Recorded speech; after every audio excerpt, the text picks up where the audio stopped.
If you want to make a basic anime, you need 3 basic things. The anime needs to be in Japanese, you need to be Japanese, and the animation has to be hand-drawn. Okay, what is it? I'm about to end this man's whole career.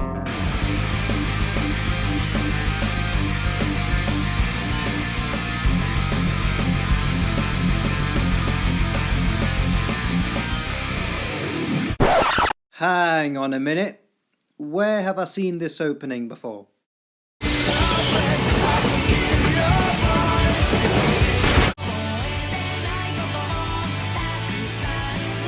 I knew there was a reason I really liked that opening. But yes everyone, a new anime is in town. Brothers Luke and Kevin, the creators of SMG4, have gone from making this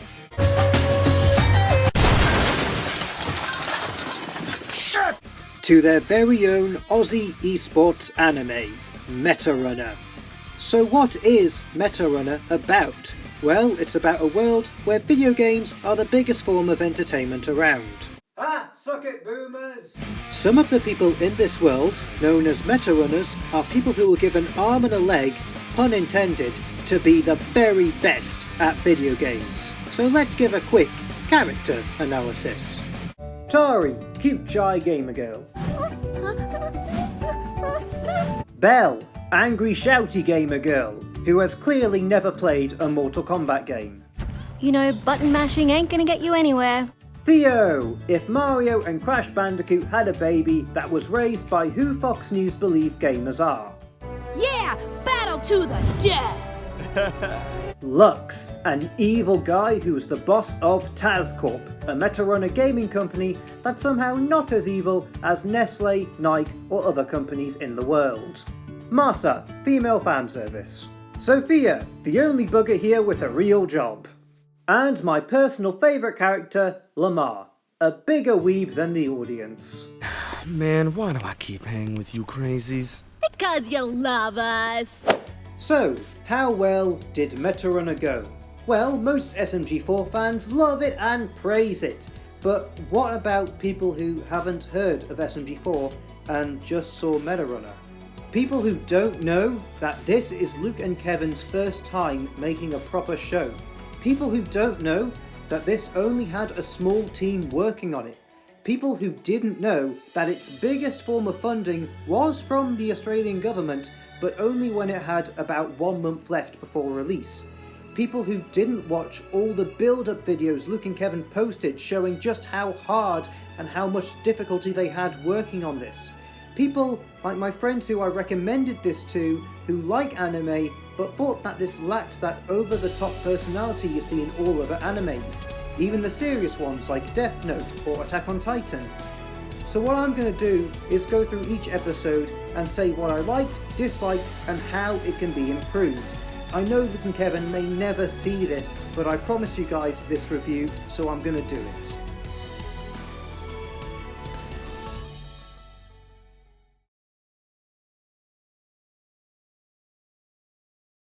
A woman wakes up in a bed not knowing who she is or where she came from. She goes outside and looks around to find a world both obsessed with video games and not filled with violence. Impossible. Okay, all jokes aside, I really like this opening scene. It's got a beautiful design, beautiful animation, and a beautiful soundtrack to go along with it. Everything about this scene is just beautiful.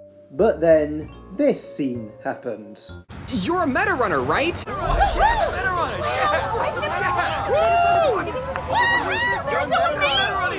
So this one guy notices that Tari is a metarunner, and then everyone around them immediately starts cheering. Now I do get that this scene is trying to show us that Tari is very shy around people, but it just comes off as very awkward. I feel like the scene can be majorly improved, that rather than have a bunch of people suddenly appear and start cheering, that instead the crowd started gradually getting bigger and bigger with people asking her more and more questions as it goes along. Unfortunately, this kind of pacing goes on for a while in this episode. I mean, when Tari enters the speedrunning arena, Belle has a fit over not winning, and then Tari plays the game and then enters the game, and then Belle's like, oh Lux, come and see this stuff, it's pretty cool, not gonna lie. Belle, I'm disappointed in you. And then Belle has this rant. Hey, screw you, man. You go and do better. Oh, wait. You can't play video games for crap. There's no need for language like that, dear Belle. What language, Lux? There was literally no language there. So if you ask me, there's 3 ways they could have made this scene better. The first one is to have Belle go all out Aussie stereotype and just bomb Lux with actual swear words.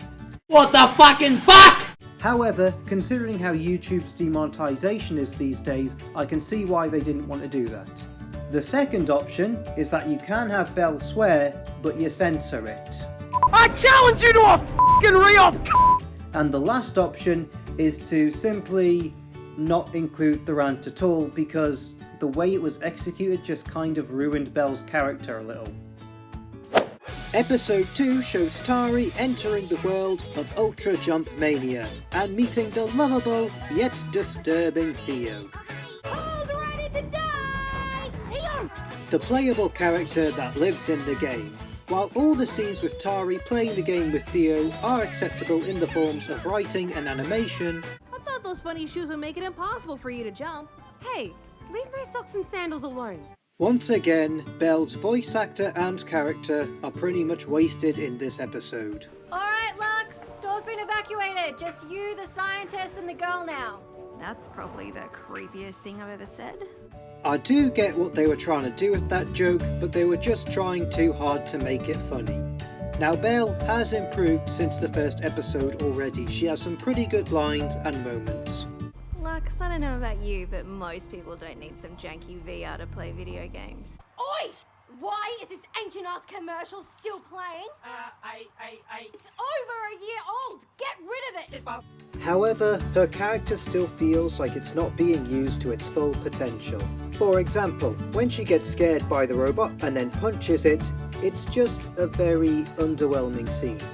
Now if instead she really screamed her head off and full on wellied the robot to the point where it's either flying into the wall backwards or doing about 10 to 15 flips at the speed of light before falling to the floor, that would have been a lot better. Do you know what I mean? Kind of like other animes where it's over the top, whether it's a really daft and goofy scene or a very serious scene that will make you cry. That being said, I have to give huge points to the ending of this episode. No one expected that Theo would come out of the game with Tari, and this left us interested for future episodes.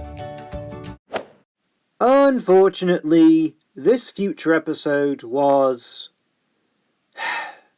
Episode 3. Okay, so episode 3 has a very promising opening. I wouldn't do that if I were you, honey. Let us through. Yeah, move aside, fatty. I am a man of opportunity. When I see an opportunity, I take it. And a gripping ending. Don't worry, little man. I got this. But the middle is where the episode trails off. The whole running from bad guys part is just not gripping at all. I mean, just look at this box scene.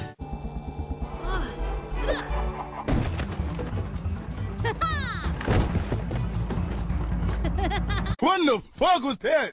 The Task Corp scientists have no personality. Honestly, I was kind of hoping for there to be a guards and retards vibe here. My balls. Oh shit, Swagmaster, are you okay? Do I fucking look okay, dumbass? If the Task Corp scientists had lines or personality which made them more than stormtroopers, then this would have actually been a really good episode. Let me just take the series' worst scene, the box scene, and let me show you how you can improve it by adding some very simple voice lines to it. I'm bleeding. I'm bleeding. Is everyone okay? Yeah, I'm okay. I'm upside down. Fuck, you expected not to hurt.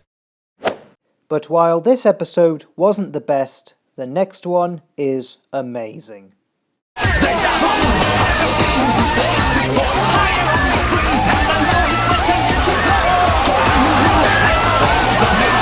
Okay, sorry, that was very unprofessional. But this is one of, if not my favourite episode. After the third one, I was worried that this whole series was going to be quite bad.